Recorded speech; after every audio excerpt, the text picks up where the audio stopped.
Morning, viewers. Yesterday I told you about this median. Now today I am going to take into account the mode. That is the next positional average that we come across. Okay, what is this mode? Whenever any value when it occurs number of times. Okay, number of times. That is, it may be 7, it may be 8, it may be 10. So whatever it may be the value that occurs number of times. Okay, that value will call that thing as mode. It is the value of the variable which occurs frequently in a distribution. That is nothing but mode. In individual series, when you take into account the individual series, they'll give you the raw data. The raw data. In that data, whatever it may be the variable that occurs number of times, if it occurs 2 times, that variable will be the mode. If it occurs 3 times, it will be the mode. If it occurs 5 times, it will be the mode. Like that, in individual series, we will come across whatever it may be the variable that occurs number of times frequently. That value we'll call that thing as mode. Now coming to discrete series. In discrete series, mode is calculated by two methods. Okay, first one is by inspection, taking into account the highest frequency. The highest frequency corresponding variable will be the mode value. That is by inspection, by seeing that data frequency, what is the highest frequency that we are having, and corresponding value will be the mode value. This is by inspection. And another method is, okay, grouping and analysis table. Sir, when we will use this grouping and analysis table? Grouping and analysis table will use whenever we come across any doubt that which value will be the model value.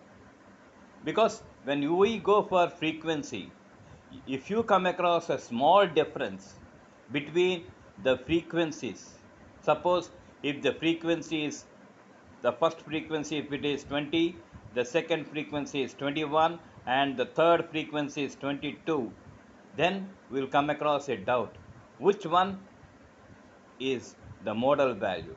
In that case we will go for grouping and analysis table. That is, in simple words, whenever we come across any doubt by inspection method, then it is compulsory that we have to go for grouping and analysis table. Now, grouping and analysis table, okay, we have to use, and in that the first one is grouping table. So grouping table, when you go for grouping table, it will have 6 columns. It will have the 6 columns. Column 1, whatever it may be the highest frequency, it will be the first column. That is, we'll take that value as first column. Then in second column, we'll take the frequencies in twos, and we have to add and we have to write. That is 1 and 2, 3 and 4, okay, 5 and 6. Like that we have to group in twos all the frequencies, and we have to write. Okay, third one is leaving the first frequency and adding two frequencies. First frequency we have to leave compulsory we have to leave the first frequency, and we have to group two frequencies. That is 2 3 4 5 6 7. Like that you have to add two frequencies, and we have to show that. That is the third column. That is, in third column we have to write like that. And coming to fourth column, we have to group three frequencies. We have to add three frequencies. That is 1 2 3 4 5 6 7 8 9. Like that we have to add three frequencies, and we have to write the number. Okay, now coming to fifth column, we have to leave the first column with the first frequency and group the other frequencies in threes. that is 2, 3, 4, 5, 6, 7. Like that we have to add the frequencies and we have to write. That is in the fifth column. Then coming to the sixth column, we have to leave the first two frequencies and add in threes. That is 1, 2 we have to leave. First frequency, second frequency we have to leave. 3, 4, 5, 6, 7, 8. Like that we have to add the frequencies in threes and we have to write. After writing all these things, we have to round off the highest frequencies in all the 6 columns. Okay, in first column, which we have to see what is the highest frequency and we have to round off. And second column also we have to see the highest frequency and we have to round off. Like that we have to round off all the highest frequency values. Then we have to go for preparation of analysis table. When you go for preparation of analysis table, okay, we have to take the data, whatever it may be, the data or the variables on horizontally, that is, okay, horizontal means 1 by 1, 1 by 1, 1 by 1, we have to write horizontally. And the columns vertically. And the columns vertically. And whatever it may be the value, we have to keep a mark in that data or in that variable. If first column, okay, we have to see what frequency is highest, and in that variable we have to keep a mark. Like that we have to prepare the analysis table. Then after keeping all the marks, we have to add, we have to total that. So when you add, automatically you will come across one column or one variable with highest frequency. That frequency we have to take into account, and the corresponding value will become the model value or mode value. And mode is represented by the English letter, English alphabet Z. Okay, Xavier, one person by name Xavier, he introduced this positional average. So with that person's name, Z is represented as mode. Whether you go for discrete series or for continuous series, the same method will apply for grouping and analysis table. When you go for discrete series, okay, I told you that we have to take into account the total value, and the corresponding value for that will be the modal value. When you go for continuous series, okay, we will come across the classes. See the peculiarity. In grouping data, we will come across classes. So that class we have to take into account, and we have to follow an interpolation formula, that is Z is equal to L plus delta 1 by delta 1 plus delta 2 into I. What is delta 1? Delta 1 is the smallest difference between the highest frequency and the preceding frequency. Okay, and delta 2 is equal to, okay, smallest difference between the highest frequency and the succeeding frequency. So like that you will come across mode value, that is Z is equal to L plus delta 1 by delta 1 plus delta 2 into I, class interval. Okay, so like this people, they will find out the modal value. Sometimes what will happen is, okay, two numbers you will come same, then mode is ill defined. Okay, so we have to say that mode is ill defined or bimodal distribution, in that case, okay, whatever it may be the interpolation formula that we are using, it is not applicable. Then what we have to do, we have to follow another formula by name empirical formula. So what is this empirical formula? Okay, and how we will come to know about the modal value? By using empirical formula. Mode is equal to 3 median minus 2 mean. When a distribution is ill defined or mode is ill defined, we have to go for empirical formula, that is 3 median minus 2 mean. That is, we have to calculate median value as well as arithmetic mean value, and after getting the median value we have to multiply with 3, and after getting the arithmetic mean value we have to multiply with 2. So mode is equal to 3 median minus 2 mean. This is how we will come across the finding of arithmetic mean. Okay, finding out of the modal value. And yesterday in the last class I told you that there are some positional averages apart from median, and those are quartiles, octiles, deciles, and percentiles. Okay, quartiles, they are represented by the letter Q. So what is this quartile, sir? Whatever it may be the given data, we have to divide into 4 quarters.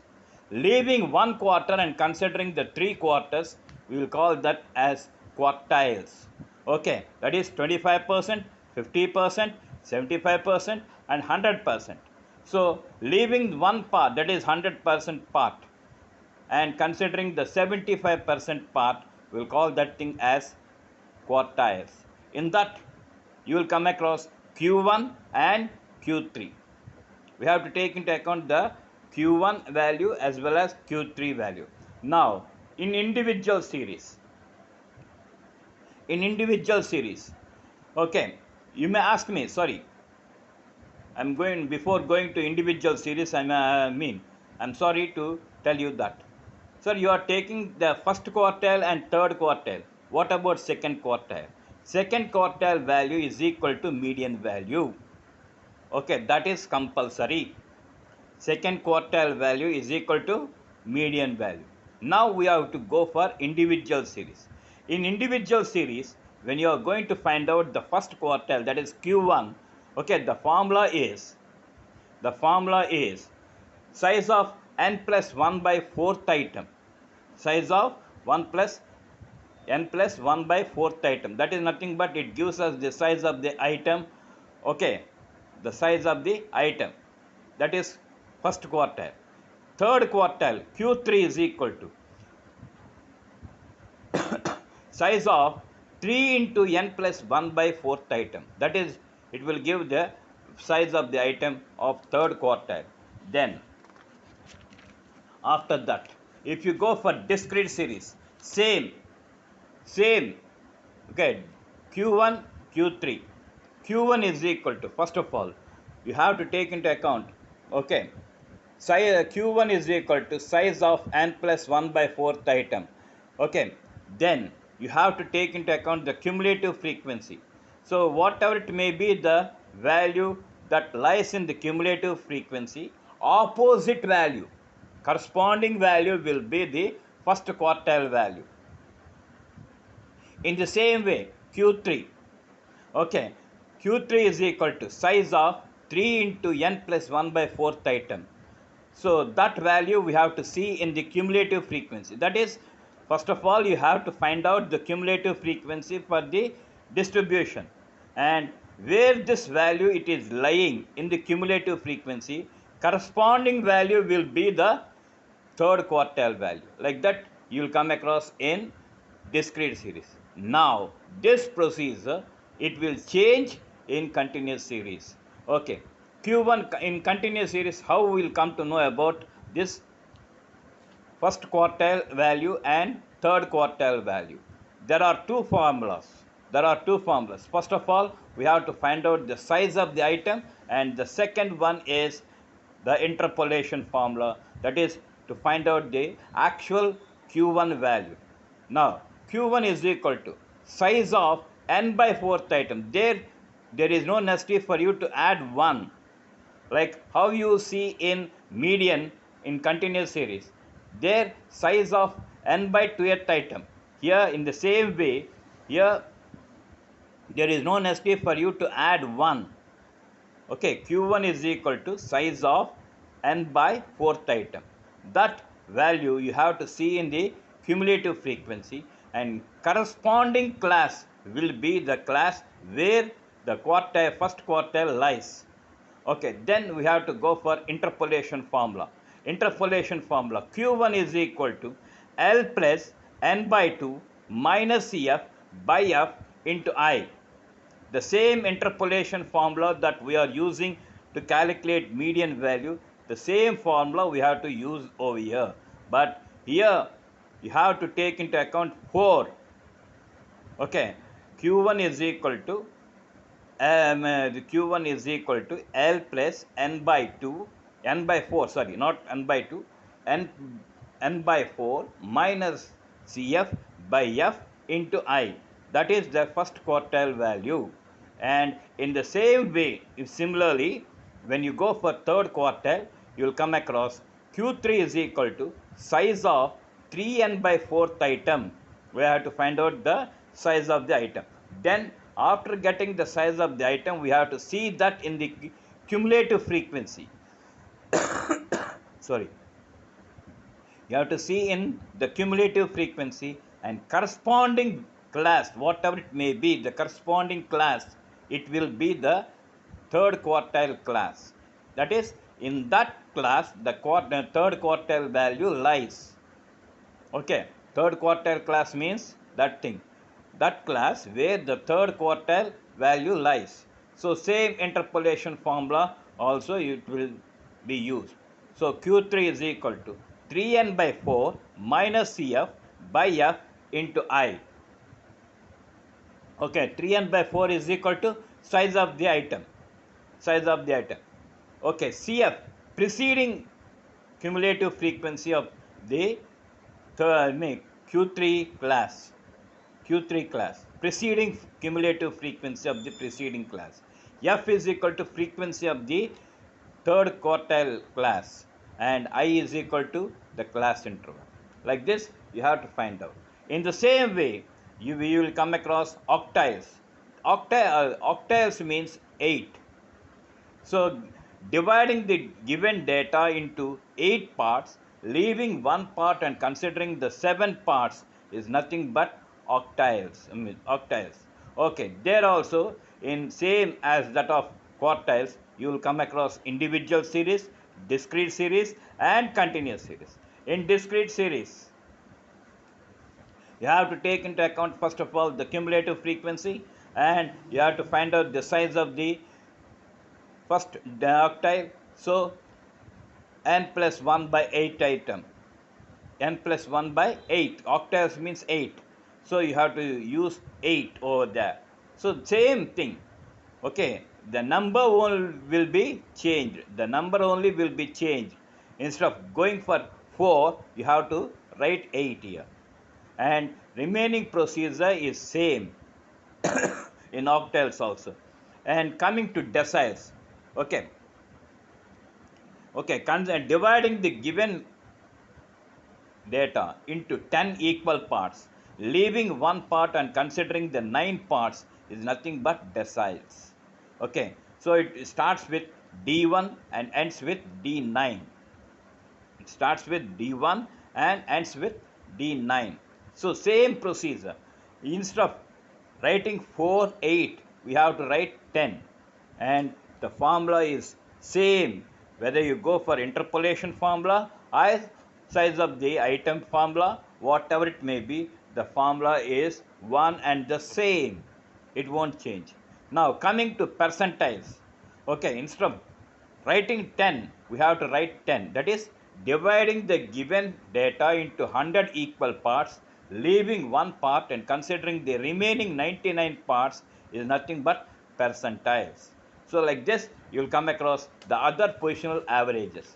After this, we will come across the important topic, that is geometric mean. What is this geometric means? Nth root of product of n items is nothing but geometric mean. In arithmetic mean, we added all the items. In geometric mean, sorry, in geometric mean, we have to take into account the product of the items. Then after finding out the product of the items, we have to take the square root of that items. That is, if it is 2 numbers, okay, square root. If it is 3 numbers, 3 cube root. If it is 4 numbers, 4th root of the product of n items. So you have to take into account the number of items, and you have to see the product of the items, and then you have to go for the square root. Okay, and generally when we go for square root, when we are having the values, okay, we can do that. That is, when simple values are there, we can do the square root or cube root or fourth root or like that, nth root. But when the values are more, it will become very difficult for us. That's why we have to use the logarithms here. So when we are using these logarithms, the multiplication will become addition, that is transposing of the mathematical functions of multiplication and division into addition and subtraction. When you go for division, you will come across subtraction, and when you go for multiplication, you will come across addition. So there we have to use logarithms, and logarithm values, they will be different, and the procedure for following these logarithms is entirely different, and I'm going to discuss in another class regarding these logarithms. Okay, but first of all, we have to take into account geometric mean. In individual series, geometric mean is equal to anti-log of sigma log x by n. Sigma log x by n. That is, we have to take into account the log values of all the variables, and we have to add. Then after that, we have to take into account the number of items, and we have to divide that. And after getting that, we have to see the anti-log in order to get the correct value. Okay, in discrete series, okay, GM is equal to, geometric mean is equal to anti-log of sigma f log x by sigma f or n. Sigma f log x by sigma f or n, whatever it may be. And for that value, we have to see the anti-log values. Okay, in continuous series, geometric mean is equal to, okay, anti-log of sigma f log n by n or sigma f. In continuous series, when the data is in class intervals, we have to take into account the mid values. So already I told you how to calculate mid values or midpoints. L plus u by 2 is equal to mid value, m. We'll call that thing as m. So geometric mean, when you take into account continuous series, geometric mean is equal to anti-log of sigma f log m by sigma f or n, whatever it may be. Okay, they are one the same.